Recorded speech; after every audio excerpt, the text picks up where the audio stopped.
Good evening. The question sounds simple in a way, but for me, I carried it with me for many months with the matter of what the meaning of my life. And one point, the primary point for me is being. What brings me great meaning is being a part of the greater whole that we're all part of, and the matter of life, and to experience each of our beings and presence. I first want to say that most important to me is the matter of sharing life with others, family, friends, associates, all the people that I've met along the way, while we're in this sort of parallel walking from birth to death, that we meet each other and we make difference in each other's lives one way or another. That is an extremely meaningful part for me. I come from a wonderful family. I'm a part of a family that has a wonderful history and is known, I think, for their independence and their thinking, let's say, outside of the box, or maybe not necessarily following the same drummer. And I'm very thankful to be part of a family that way. I have extraordinary friends. In time, I've met exceptional people, and many of them have remained to be friends. And that has been worth more than I can explain to you. Now I want to try to explain something to you that's a bit more abstract.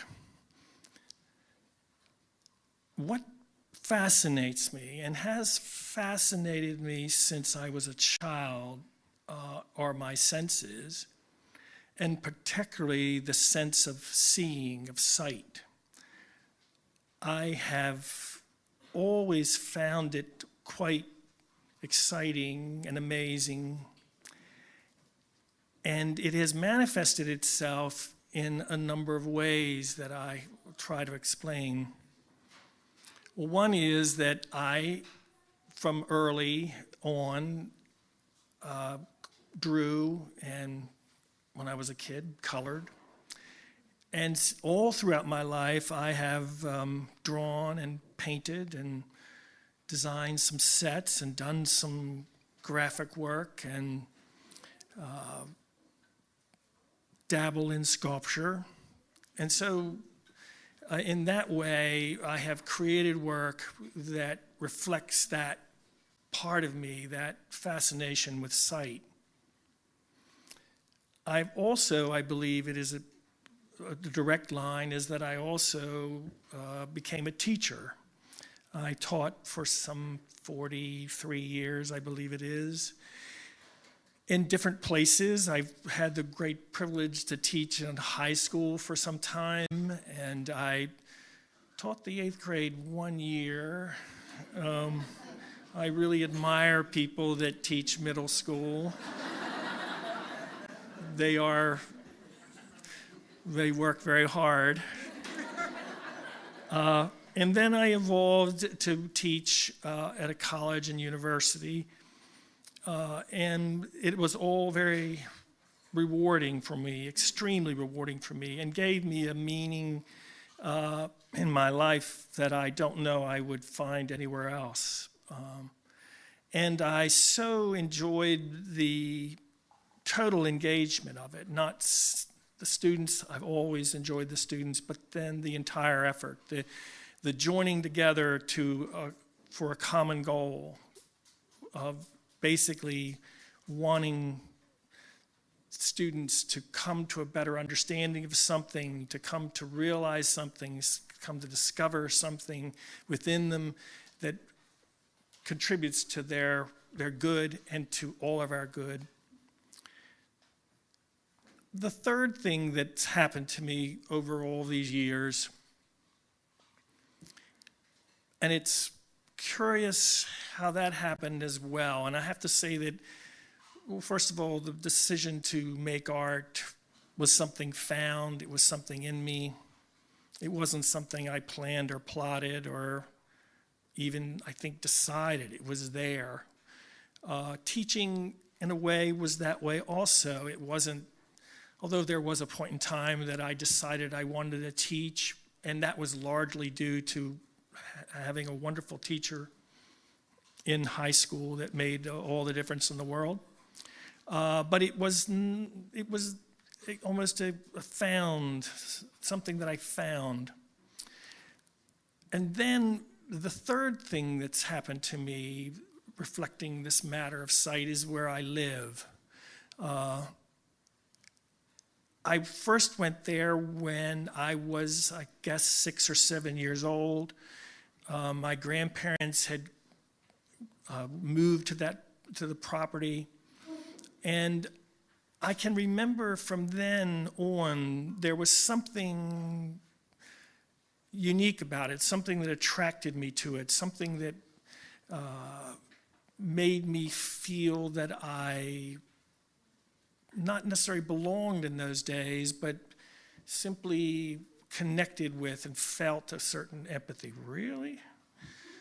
Sorry, I just got the signal. It was and I live there now, and I've lived there for many years, and it has been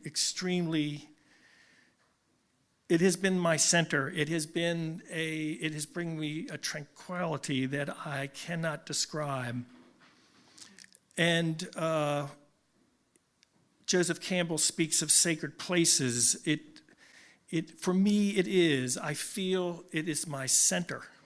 It is where I believe I belong, and I feel most in harmony with all. It's very rich, and it is indeed, my artwork is produced from there, and it is the retreat that I took when I went home from teaching. So it's always been very important to me. The other thing that gives me meaning, I'll quickly try to do all this, is the beauty of being, the beauty of surround, the beauty of the wonder that we live in, the small part we are in such a vast and great place. That brings great meaning to my life.